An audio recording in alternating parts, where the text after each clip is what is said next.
ഡൽഹിയിൽ ഇന്ത്യ സഖ്യത്തിനായി പ്രചരണത്തിനിറങ്ങിയിരിക്കുകയാണ് കേരളത്തിൽ നിന്നുള്ള കോൺഗ്രസ് സംഘം. ജനപ്രതിനിധികളും നേതാക്കളും പ്രവർത്തകരും അടങ്ങുന്ന 45 അംഗ സംഘമാണ് ഡൽഹി മലയാളികളോട് വോട്ട് അഭ്യർത്ഥിക്കാനെത്തിയത്. 5 ദിവസം സംഘം ഡൽഹിയിലുണ്ടാകും.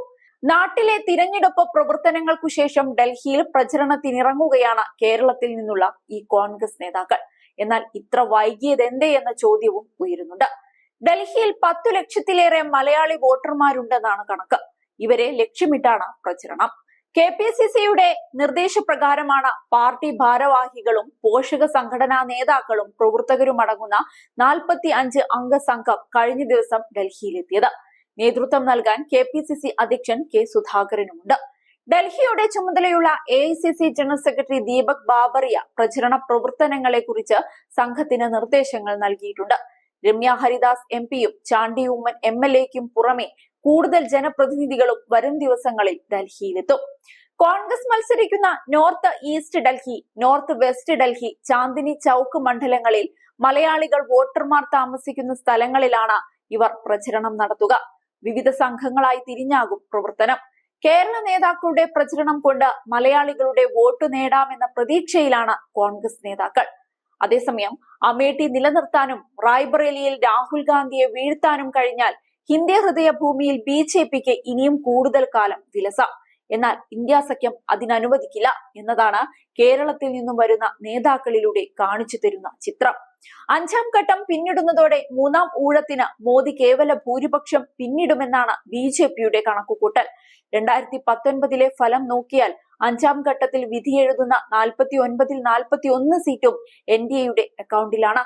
ഇതിൽ 5 സീറ്റുകൾ കഴിഞ്ഞ 3 ലോക്സഭാ തിരഞ്ഞെടുപ്പുകളിലായി BJP ജയിച്ചവയാണ്. അമേഠിയിൽ സ്മൃതി ഇറാനി തന്നെ വീണ്ടും അംഗത്തിന് ഇറങ്ങിയിട്ടുണ്ട്. എതിരാളിയായി രാഹുൽ ഗാന്ധിയെ പ്രതീക്ഷിച്ചെങ്കിലും അതുണ്ടായില്ല. സോണിയാഗാന്ധി 2 പതിറ്റാണ്ട് പ്രതിനിധീകരിച്ച റായ്ബറേലിയിൽ രാഹുൽ ഗാന്ധിയെ നേരിടുന്നത് UP മന്ത്രി ദിനേശ് പ്രതാപ് സിംഗ് ആണ്. റായ്ബറേലിയിലെ പോരാട്ടം BJPക്ക് കഠിനം തന്നെയാണ്. അതേസമയം ലോക്സഭാ തെരഞ്ഞെടുപ്പിന്റെ 5ാം ഘട്ട പോളിംഗ് ഇന്ന് നടക്കുകയാണ്. 5ാം ഘട്ടം കഴിയുന്നതോടെ മഹാരാഷ്ട്രയിലെ എല്ലാ സീറ്റിലും പോളിംഗ് പൂർത്തിയാകും. 13 സീറ്റുകളിലാണ് മഹാരാഷ്ട്രയിൽ പോളിംഗ് നടക്കുക. ഇതിൽ മുംബൈ 6 സീറ്റുകളടക്കം ഉൾപ്പെടും. BJPക്ക് ആധിപത്യമുള്ളതാണ് മൊത്തം സീറ്റുകളിൽ നല്ലൊരു ഭാഗവും. NDA 2019-ൽ 34 സീറ്റുകളാണ് 49 എണ്ണത്തിൽ നേടിയത്. BJPക്ക് മാത്രമായി 32 സീറ്റുകളാണ് ഇതിൽ ലഭിച്ചത്. 264 സ്ഥാനാർത്ഥികളാണ് സംസ്ഥാനത്ത് മത്സരിക്കുന്നത്. UPയിലെ 14 സീറ്റിലായി 144 സ്ഥാനാർത്ഥികളുമുണ്ട്. ബംഗാളിലെ 7 സീറ്റിൽ 88 സ്ഥാനാർത്ഥികളും മത്സരിക്കുന്നുണ്ട്. നിർണായകമായ മത്സരം നടക്കുന്ന 2 സീറ്റുകളാണ് 5ാം ഘട്ടത്തിലുള്ളത്. ഇതിൽ ആദ്യത്തേത് അമേഠിയാണ്. സ്മൃതി ഇറാനിയാണ് ഇവിടെ മത്സരിക്കുന്നത്. ഗാന്ധി കുടുംബത്തിന്റെ വിശ്വസ്തൻ കിഷോരിലാൽ ശർമ്മയാണ് ഇവിടെ കോൺഗ്രസിനു വേണ്ടി മത്സരിക്കുന്നത്. BJP 2019-ൽ പിടിച്ച മണ്ഡലമാണിത്.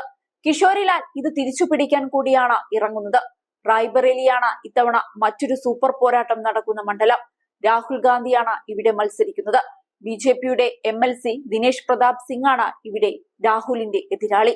ഏതായാലും ആര് വാഴും ആര് വീഴുമെന്നൊക്കെ ജൂൺ 4-ന് അറിയാം.